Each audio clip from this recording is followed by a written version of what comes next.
Hey Matt, how's it going? Fantastic, Travis. So what do we got here? Yeah, so Whitmore sent us some really cool products. We have the Lustor Lubrication Storage System by OilSafe here. Oh, fantastic. So I know Whitmore, those guys have a lot of great lubrication and reliability products, and I think you've worked with them a fair amount in the past as well, right? Yeah, I see these guys at a lot of conferences, and I've used a lot of their products on customer sites to help build their lubrication programs. Yeah, fantastic, right? We talk about lubrication rooms being the heart of any lubrication program, right? So it's imperative that we do things the right way. We have world-class facilities, specifically in our lube room, that shows the drive and initiative at our site we're trying to focus on specifically within lubrication. Right. Yeah, so let's dig into these a little bit. So the first thing you're going to walk up and see right here on this unit is the lubricant identification system. So we see this particular unit has a red triangle for the lubricant, and the sealable and refillable container red triangle as well. So it's very easy to see that this lubricant goes into this container. You label the machine, you're good to go. Right, so kind of throughout the entire process, right? Making sure we dedicate a top-up or handling container, making sure we dedicate a storage system for this guy throughout the entire process with a color, a shape, and a name to address all those issues to minimize cross-contamination. Right. Yeah. So let's take a look back behind this guy and see what we got. Yeah, let's dig in here. When we take this cover off, one of the first things you're gonna see is the filter, right? So this unit comes with a standard 10 micron filter, but based upon a lubricant's viscosity, the micron size can go up or down. Sure, right. Another thing I look at with filters is going to be cleanliness goals, right? So as I build my reliability program, I want to take a look at certain lubricants may want to be cleaner than others. We think about hydraulic systems may need to be specifically clean, turbine systems may be really clean, versus some gear oils can be not quite as clean as some of those systems, right? So we may want to dial some of these guys from a 10 down to a 6 or 3 depending on the application. So yeah, good options there. Right. Another key thing about the filter, right, is we have this gauge here. So you can see green, we're good to go on the filter. If it turns red, let's change the filter. Sure. Another thing based upon the lubricant's viscosity is the pump size. So we have a 3-to-1 option or a 5-to-1. Okay, so a couple different ratios. We think about 5-to-1. If we move up to some of those viscosities of a 460 or a 680, it's a little higher viscosity, a little more difficult to pump and move around, right? So we may want to bump that up. That's right. So we look at the air line here, which is simple, easy air hookup into the unit. It's an air-driven pump. Okay. Quick connect to onboard the lubricant here, and a sight glass as well. You can see on your side as well. Right, great. Yeah, good little visual indicator to let you know how much is left in there and how much you need to top up, whether it's a full drum or partial drum.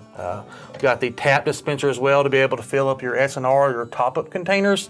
And then on here, specifically on the top, we've got these desiccant breathers, right, to be able to manage that headspace, right? So minimizing the amount of moisture as well as particle ingression is going to be breathed in over time into this system. And I know with these guys specifically with Whitmore, this guy right here looks sized appropriately for this system, but they offer a lot of great options, a lot of different sizes for that. Sure, multiple sizes. And let's not forget this key meter right here. If we're wanting to track consumption, want to know how much lubricant's moving in and out of the lube room, got a meter to check that. Nice little feature there. Sure.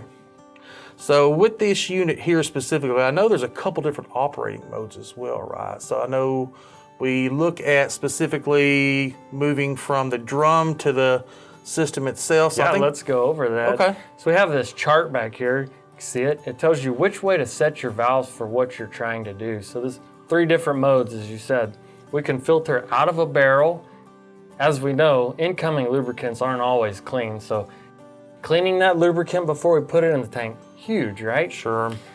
Once it's in the tank, if the lubricant's set too long, maybe the additives settled down, let's stir those up, agitate those a little bit so we could do that. And then if we want to take lubricant to a machine, we can filter out of the unit into the sealable and refillable container to take it out. Yeah, nice. A lot of great options there, making sure we're filtering through the entire process as we handle these systems themselves. And this is a great option here with the 65-gallon unit, but I know we've got a couple of more here as well, right? So kind of walk me through what we've got here with these 2. Right, so depending on the consumption in your plant, a large plant, lots of volume in the lube room, you might use some like these, either 130-gallon units, or if you don't have much or you want to use a remote like you talked about earlier, we can go with this. Just filter out of a barrel with this wall mounting unit.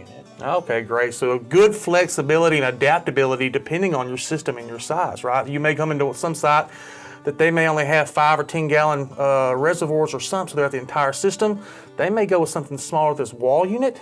But you may have some sites that have big ranges, right? So we may use all 3 options here. So very expandable, very flexible systems with these guys. So that's a great fit for that.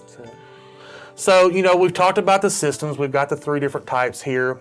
Let's talk about real world practices. You know, why do we use these guys versus just pulling straight out of a drum or something like that? Yeah, so real world practice. You know, I travel the entire country, look at lubrication systems, and oftentimes I go in and see folks filtering, or not filtering, maybe just pumping lubricant out of a barrel into something like this. Sure, they'll use a little hand pump and they'll use that same pump for 5 or 6 different drums, right? So we run into issues with cross-contamination with that. Yeah, cross-contamination.